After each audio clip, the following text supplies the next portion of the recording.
না না পারো, একটু দেখি, একটু দেখি না, দেখি না, একটু দেখি, একটু একটু একটু দেখতে হবে না।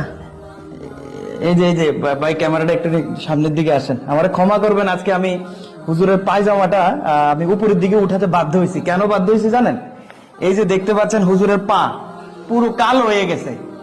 আপনারা কি দেখতে পাচ্ছেন?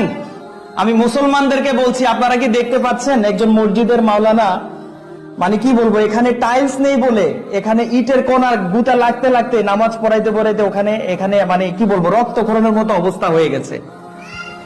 বন্ধুরা, আপনারা আমার অনেক ভিডিও ভাইরাল করছেন, আপনারা আমার অনেক ভিডিও ভাইরাল করে অনেক সহায়তার হাত বাড়িয়ে দিয়েছেন। আজকে আমি আপনাদের কাছে আবারও এই ভিডিওটা ভাইরাল চাই।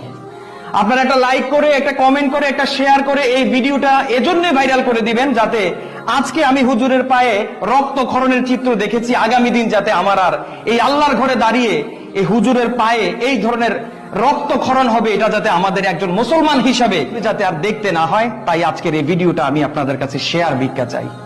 বন্ধুরা, আমি যখন জানতে পেরেছি এই মসজিদের ফ্লোর টাইলস নাই, এই যে আপনারা দেখুন, এই যে মানে ইটের কণাগুলো মানে বেরিয়ে আছে, এখানে যখন মুসল্লিরা সিজদা দেয় তখন এই পায়ে অনেক ব্যথা পায়, পায়ে অনেক ব্যথা পায়। অনেক মুসল্লি হয়তো বা বলে না, কিন্তু আমি যখন জানতে পারছি হুজুরেরও এই কন্ডিশন, তখন আমি মনে করলাম এই কথা আমি চুপ করে থাকলে হবে না, আপনাদেরকে জানান দিতে হবে।